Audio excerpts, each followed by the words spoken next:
at det der skal være, det er, at man skal sætte kunden, som er forbrugerne, i fokus, og det har alle en forpligtelse til at gøre. Det er ikke kun værkerne, fordi der er nogle værker, der er så små, og det har de simpelthen ikke ressourcer til. Alle har en forpligtelse. Og så tror jeg, at man skal være ekstremt opmærksom på at følge de politiske trends, der måtte være, og altid være på forkant med de muligheder. Og stille de spørgsmål omkring, hver gang man siger supergrid, så er det ikke noget, hvor vi skal sige, at det er jo elsektoren, så skal vi sige, godt, hvordan er vi med der? Og når man siger smart grid, så skal vi heller ikke sidde med krydset arme og ben og sige, så er det noget, elsektoren må finde ud af. Nej, så skal vi være med der. Så sådan hele tiden være med og være ude og være omfavnende omkring de politiske trends, der er derude. Fordi vi har viden, og vi har teknologien, og vi har også erfaring med at drive systemerne. Og det er altså en ekstremt vigtigt fundament for at kunne blive ved med at udvikle os, som er absolut nødvendigt. Men jeg tror virkelig, at man skal passe på sin konkurrencekraft på længere sigt, fordi selvom man siger, at det her det er hvile i sig selv, og kunderne betaler kun, hvad det koster osv. Det er jo meget godt, det er jo et godt salgsargument, specielt når det virker. Ikke? Men hvis det går hen og bliver dyrt, og dyrere, oplagt dyrere end andre metoder, så tror jeg, så falder kundernes loyalitet til det her. De er loyale, fordi det er godt, og det er billigt, og det er uden bøvl osv. Men hvis varmeprisen går hen og bliver for høj efterhånden, og det er der nogle signaler til, at den er på vej til at blive, så tror jeg helt klart, at kundernes loyalitet svigter. Det er jo ikke noget, der kommer sådan pludselig fra den ene dag til den anden. Men sådan, hvis vi kigger længere frem, altså 20 år frem, så kan man da godt være bekymret, synes jeg, om fjernvarmens konkurrencekraft, når andre ting vokser frem og bliver mere konkurrencedygtige. Så jeg synes, det er værd at tænke over det hele. Man skal virkelig tænke over, hvordan man er konkurrencekraftig. Selvom man siger, at man har hvile i sig selv princip, så skal slutproduktet jo kunne konkurrere med alternativer.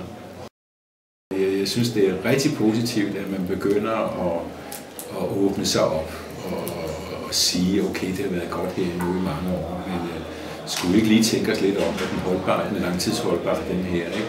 Jeg synes, det er meget positivt, og mit gode råd, det er, at I bliver ved med det, fordi man kan sagtens få tilbagefald, hvorfor skal vi nu alt det, og hvorfor vi skal bare lave det, vi laver, og så videre.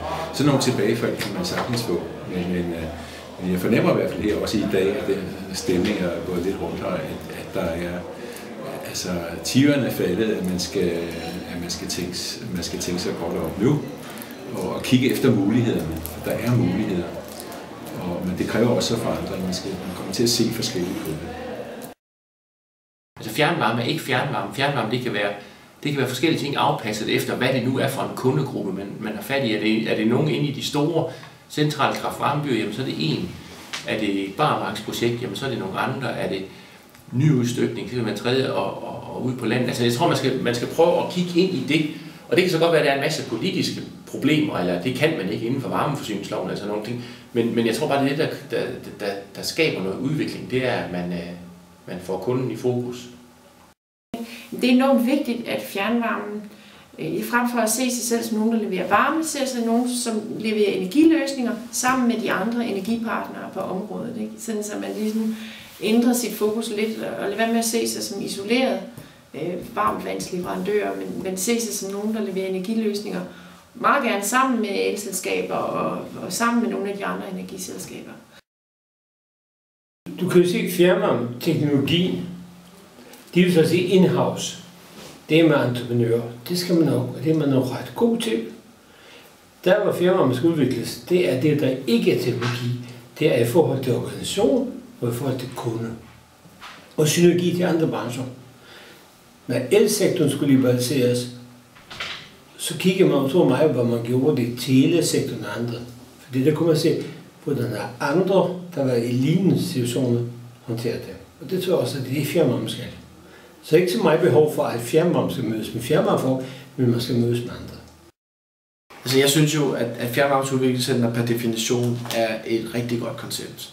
Jeg synes det her, som vi i dag, hvor vi ligesom prøver at sætte nogle spørgsmålstegn med nogle lidt mere sådan nogle forståelsesmæssige dagsordner end den sædvanlige erfaudveksling omkring solvarme eller geotermi eller nogle andre, synes jeg også er ekstremt spændende.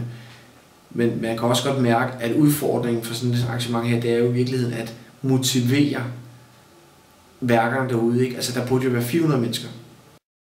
Jeg tror, man skal have for øje, hvad er det langsigtede mål? Hvor er det, vi skal hen på lang sigt? Fordi når de fleste politikere i hele Europa, de snakker om den her langsigtede mål, jamen så kommer vi jo derhen på et eller andet tidspunkt. Så det vi laver de næste 2 år, det er jo mere virkemidler, og der kan der godt være noget fluktuation, men man skal holde den der langsigtede for øje, og det er det, man skal arbejde på.